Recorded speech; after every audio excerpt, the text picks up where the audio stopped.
Hello everyone, welcome back to my channel. In this video, I'm going to talk about generating a date table in Power BI, which can be utilized for the time intelligence calculations in your fact table. Okay, so as you can see, I'm already in my Power BI desktop app, and here you can see I have a data model, I have a sales fact table, sales and dimension product, and there's a dim date table which is already here. This is coming from SQL Server. However, what if your SQL Server source does not have a dim table, right?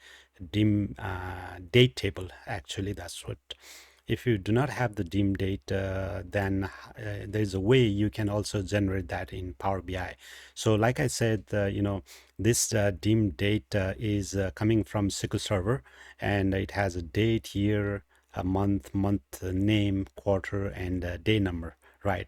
So you can generate this kind of date table in Power BI as well if your source does not have this available. So let me show you that. Okay, so for that I'm going to just disconnect. Let me show you this one. Let me hide this. I should be able to delete or hide from report view.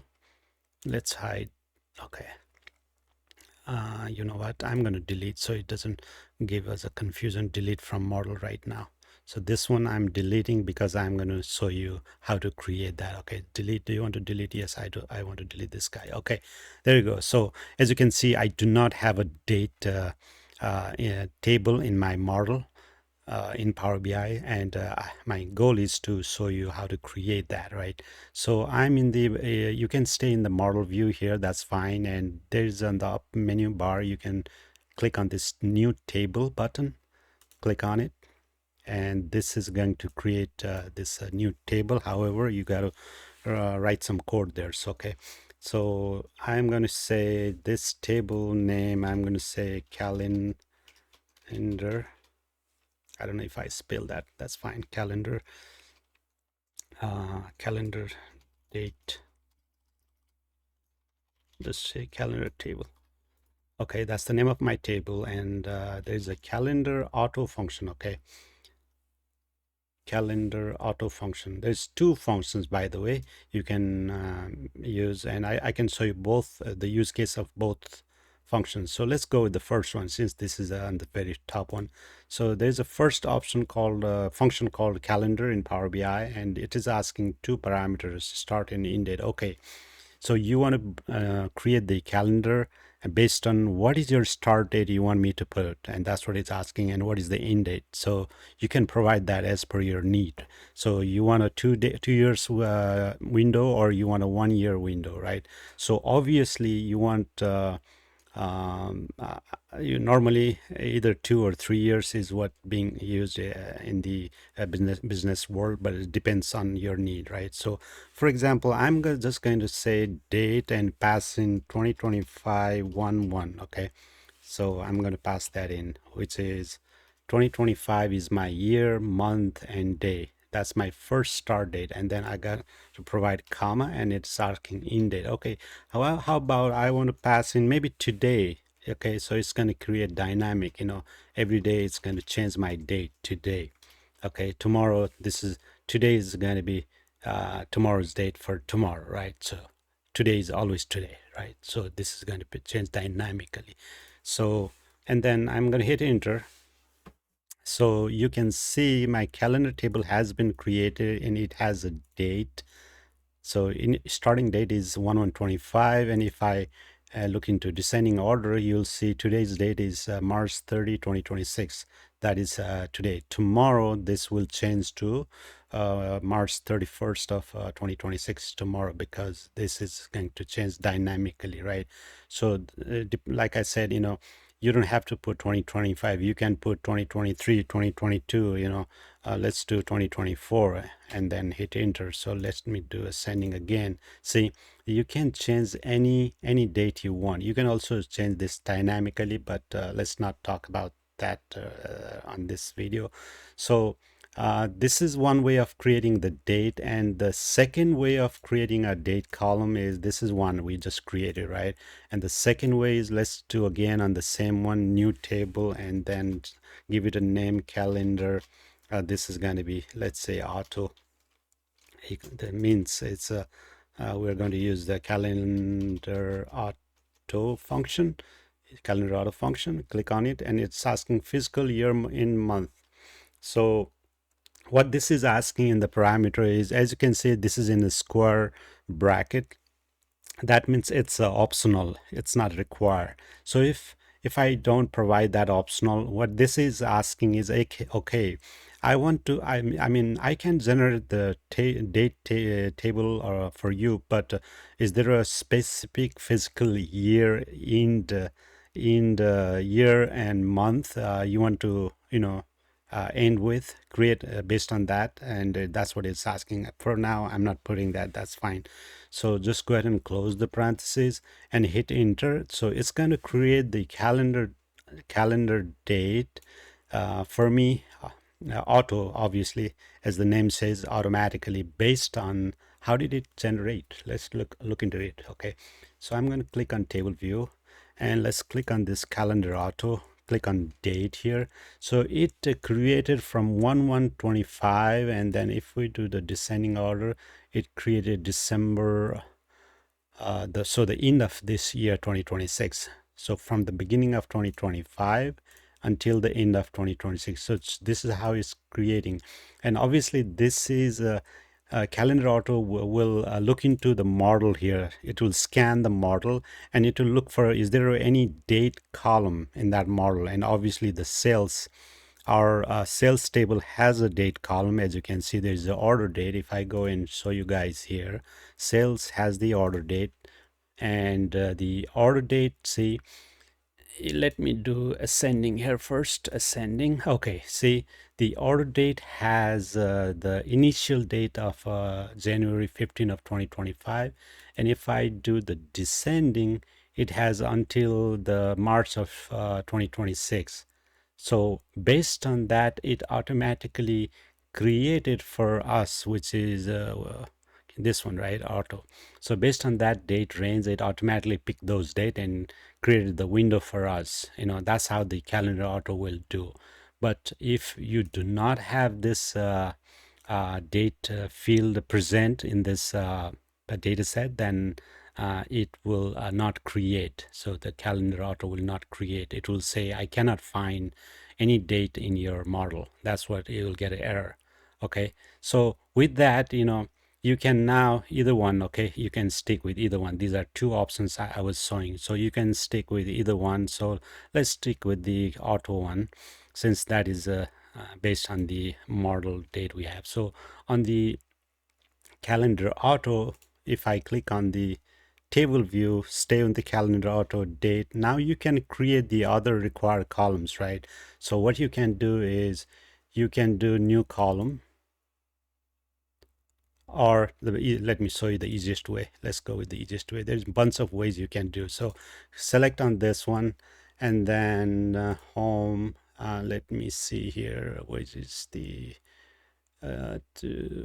okay.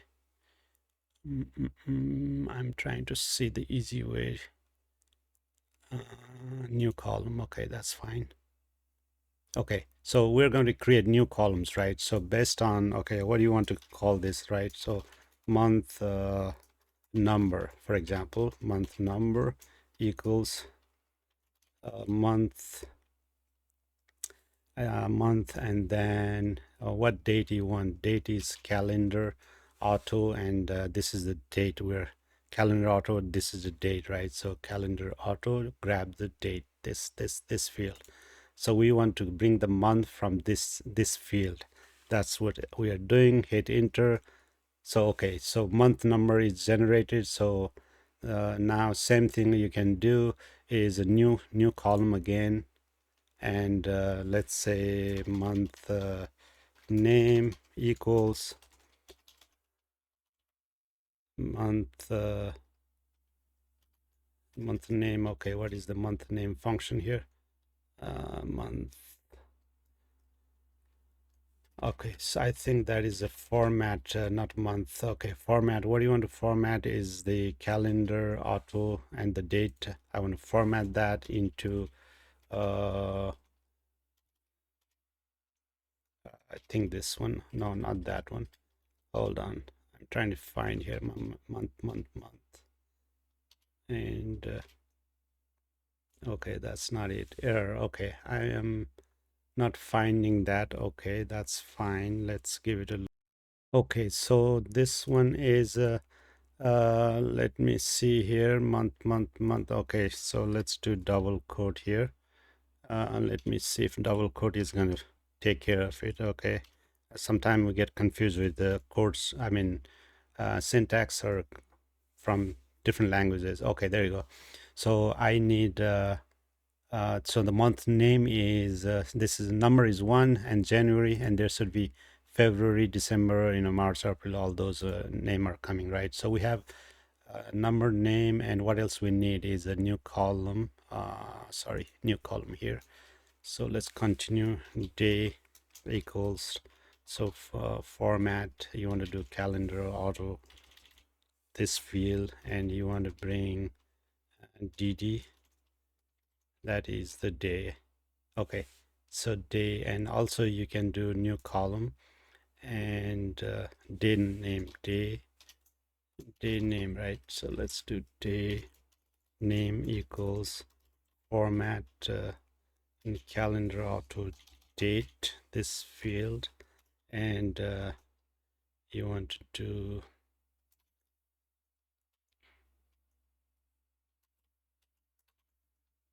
I don't know if this will do. Hold on. Okay, there you go. It did. Okay, so this will do. So for example, if you want to double check to make sure they're calculating correctly, what you can do, filter one of these dates, for example, in any dates. Okay, so let's do 110 here. So January 1 of 2025, it fell January 1 of, and day is 10, correct, and it became Friday. So if you check on the calendar, it should be Friday. So that's what it is, so it's simple enough. Clear all filters here. Okay, so that should be good enough. And if you need a quarter, I think you can also generate a quarter field here. Let me add that quick. So quarter, QUART, quarter equals to format. Hold on.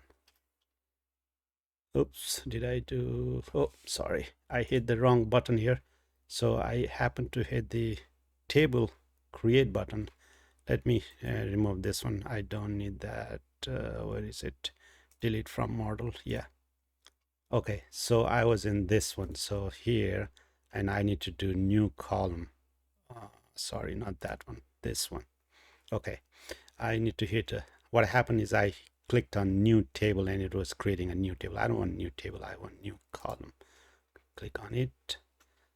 So what I need is a, okay, I'm here. Okay, so what I need is new column, and I want quarter equals, I think it is also format. So we're all formatting the date. So calendar auto, which is this date, that's the value. And what do you want, how you want to format? I want to format, I think quarter is done. Let me see, I don't remember. Maybe just Q will do. Let's take a look. If not, we'll find out. Okay, I think that's good. So quarter, there should be 1, 2, 3, 4. If I double check to 4 to make sure, there should be all October, November, and December. There should be only 3 months here, 10, 11, 12. Yep, that's good. All right, so that's my calendar auto. And you can, like I said, in the fact table, you can, this is going to be your dimension calendar table now, and you can join your model with the date, which is the order date, and it's going to be one-to-many relationship. Yeah, and then there you go. So you can do, month to month calculations, year over year calculations, things like that, because you have now a nice calendar table. to slice your data. So that is very helpful in time intelligence calculations of your fact tables. So always keep that in mind. You always need one calendar table in your model, and that is very helpful. So if you like this video, please give me a thumbs up, and please subscribe to this channel. And thanks again for watching. Have a great day.